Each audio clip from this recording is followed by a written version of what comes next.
تصاویر کہیں بھیجتے رہتے ہیں۔ یہ بہت جدید اور بیش قیمت کیمرے ہونے چاہیے۔ حیرت ناک اور ناقابل یقین باتیں ہیں۔ کمانڈر اس مختصر سی تفصیل سے معروب ہو کر بڑبڑایا اور ان میں سے ایک بندر بم کی طرح پھٹ بھی گیا۔ غنیمت ہے کہ اب ان لوگوں کے پاس مزید 2 بندر ہیں جن کو چیر پھاڑ کر وہ عجیب کیمرے نکالے جا سکتے ہیں۔ 2 نہیں، اب ان کے پاس ایک ہی بندر رہ گیا ہے۔ اول خان نے توثیق کی۔ تیسرا بندر کہاں گیا؟ کمانڈر نے بھی میرے ساتھ وہ سوال کیا تھا۔ وہ ایک مشہور پرائیویٹ اسپتال کے آپریشن تھیٹر میں پھٹ گیا۔ نہ صرف تھیٹر کا بڑا حصہ تباہ ہو گیا بلکہ ایک سرجن اور اس کے معاون کو کافی زخم بھی آئے ہیں۔ اول خان نے بتایا۔ وہ کیسے پھٹ گیا؟ کیا ان بندروں میں کوئی ریموٹ یا ٹائمنگ ڈیوائس لگی ہوئی ہے؟ کمانڈر کے لیے وہ خبر پریشانی کا باعث ثابت ہوئی تھی۔ اس طرح تو تیسرا بندر بھی ضائع ہو جائے گا اور وہ لوگ اس کے بارے میں کچھ بھی معلوم نہیں کر سکیں گے۔ ان بندروں کی اگلی ٹانگوں کے درمیان سینے کی جلد کے نیچے وہ کیمرے اس طرح چھپائے گئے ہیں کہ لینز کا گول حصہ جلد سے باہر نکلا ہوا ہے۔ ان کیمروں کے ساتھ کوئی ایسا میکینزم بھی پوشیدہ ہے جسے چھیڑتے ہی بندر سمیت سب کچھ تباہ ہو جاتا ہے۔ بندروں کو لے جانے والے نے خودکشی کرنے کے لیے اسی میکینزم سے چھیڑ چھاڑ کی ہوگی۔ سرجن نے کیمرہ نکالنے کے چکر میں نادانستگی میں اس میکینزم کو متحرک کر دیا ہوگا، کیونکہ اس دھماکہ خیز میکینزم کا اصل مقصد ان کیمروں کو اجنبیوں کی تحویل میں جانے سے بچانا رہا ہوگا۔ اول خان نے بتایا یہ باتیں سنی سنائی ہیں، ہو سکتا ہے کہ اصل صورتحال کچھ اور ہی ہو۔ اب وہ تیسرے بندر پر تباہ آزمائی کر رہے ہوں گے۔ کمانڈر نے وہ فکرہ اس قدر عجیب انداز میں ادا کیا کہ میں بدقت تمام اپنا بے ساختہ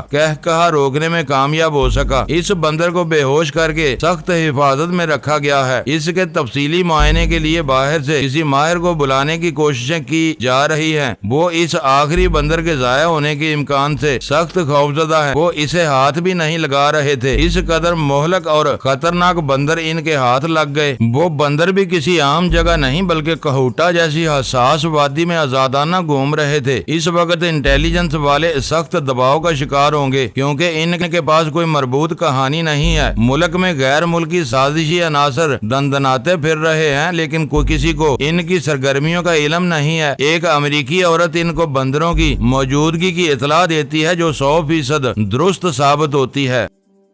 معزز ناظرین، لائک کریں، شیئر کریں اور کمنٹس باکس میں پاک آرمی زندہ باد، پاکستان پائندہ باد کا نعرہ ضرور درج کر کے اپنے ملک پر فخر کریں اور پاکستان کی بنیادیں مضبوط کرنے میں اپنا کردار ادا کریں۔ ویڈیو دیکھنے کا شکریہ۔